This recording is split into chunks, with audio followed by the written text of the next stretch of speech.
Bryce Young won the Heisman Trophy in a year that was pretty much wide open. And it comes down to the fact that he just played better towards the end of the year. And it helps when you play in the SEC championship game. You get a chance to play against quality competition like that. But he also had a great year, only threw 4 picks with 43 touchdowns. Definitely well deserved, but like I said, it was the most wide open. So now we turn our attention to 2022 as always.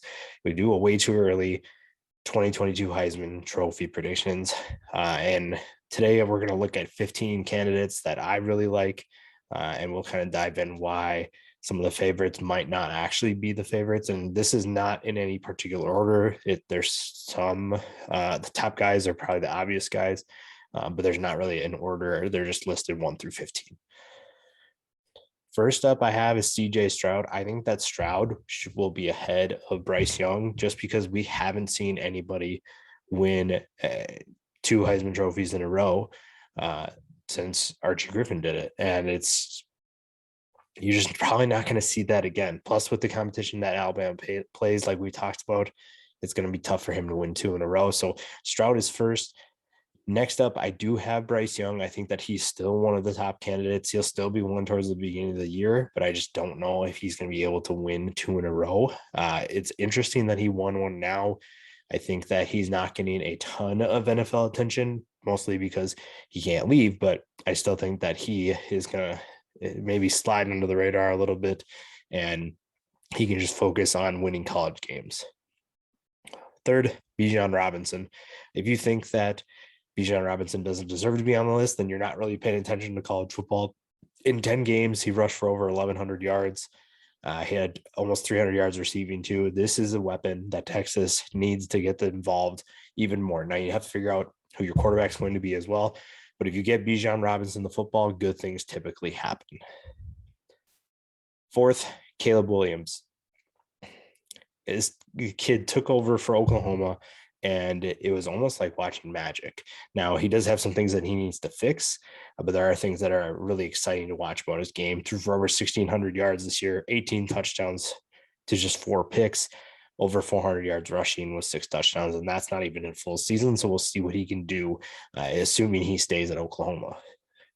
Next, Will Anderson. Arguably the biggest snub from this year, according to a lot of people.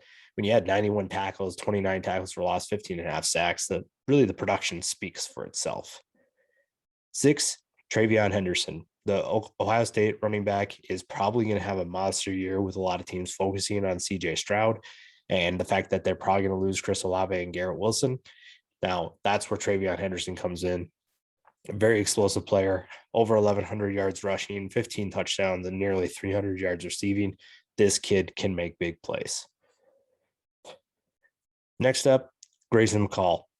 Coastal Carolina quarterback is as consistent as they come. Threw 23 touchdowns this year with only 3 picks.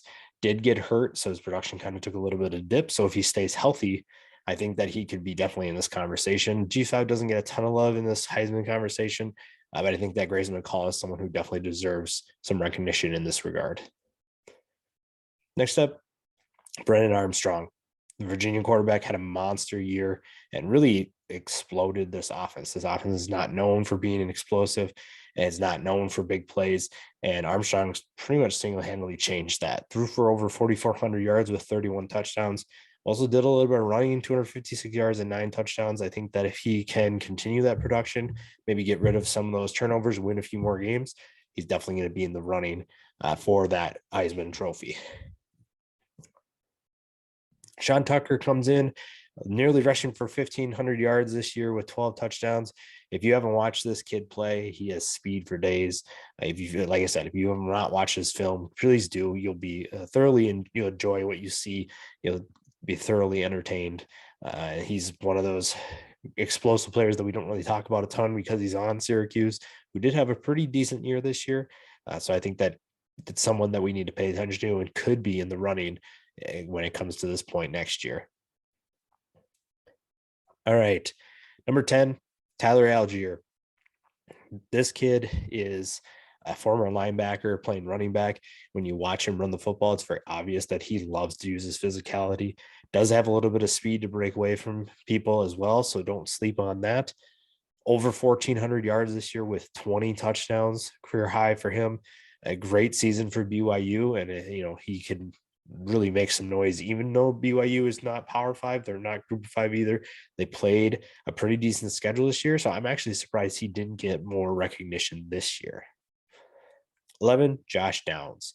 Now, I think this kind of depends on if Sam Howell comes back, but I think even without Sam Howell, Downs can be a Heisman contender. We've seen his explosive playmaking abilities. It's just a matter of can his team get him the football. Over 1,200 yards receiving with 8 touchdowns. It was kind of a rocky year for the Tar Heels. So if they can kind of get things back on track to what they were doing last year, then I think that Downs will definitely be a contender. 12th, Sam Hartman had a breakout year, nearly 4,000 yards passing. Probably will eclipse that in the bowl game. 36 touchdowns. This is a kid who was really underrated. If you watch the Netflix series QB1, you probably knew about him, but for the most part, I don't think college football really knew who Sam Hartman was. With the big year that the Demon Deacons had, I think that people are starting to get to know his name. And I think that it's going to be interesting to see if he can replicate that success or if he's going to take a step back, take a step forward. What will Wake Forest do as well? They have a lot of potential skill on the offensive side of the ball. So that means that he will probably be in this Heisman discussion. Number 13, last Group of 5 player that we'll talk about, Tanner Mordecai. I think SMU with Rhett Lashley is going to be an exciting offense to watch, even more exciting, if you ask me, than what we saw this year. Mordecai threw for over 3,600 yards with 39 touchdowns. I think he can beat those numbers with Lashley running the show. I think that Lashley's offenses were better than what we saw under Sonny Dykes this past year, I should say. So I think that Tanner Mordecai is a guy you definitely need to watch, could put up some monster numbers next year. 14, Will Rogers. When you throw the ball as much as Mississippi State does, you have to pretty much just expect a lot of production. Threw for over 4,400 yards, 35 touchdowns, and only 8 interceptions. With how many times he threw the football, only having 8 picks, it's pretty impressive. Now, I know that a lot of times they run just like screens and short passes, but still, you have to take care of the football, and Rogers did. Finally, Kenneth Walker. The reason why I have him down here is I just don't know if he can replicate over 1,600 yards and 18 touchdowns. I just don't know if that's possible. Was this an anomaly year for Michigan State, or was this something we're going to see consistently? Again, this is not 1 through 15. I just put him at the end of the list, but I just don't know if he's going to be up there with the finalists. I don't know if he didn't make it this year. I don't see how he can make it next year. I think next year is going to be even tougher to be a finalist. And even if he does replicate what he did this year, I just don't know if that's going to be enough to be a finalist, but still a guy you need to pay attention to should he return and not turn pro. So there's my 15 Heisman candidates. Way too early for 2022. It's going to be an exciting year. I think there's a lot of young talent that's returning. Even some of these experienced guys that are coming back will be fun to watch. Who do you think is going to win next year? Who are your top 3, top 5, whatever you got? Comment it below. Let me know who you think will be the Heisman Trophy winner, or at least a Heisman Trophy finalist in 2022.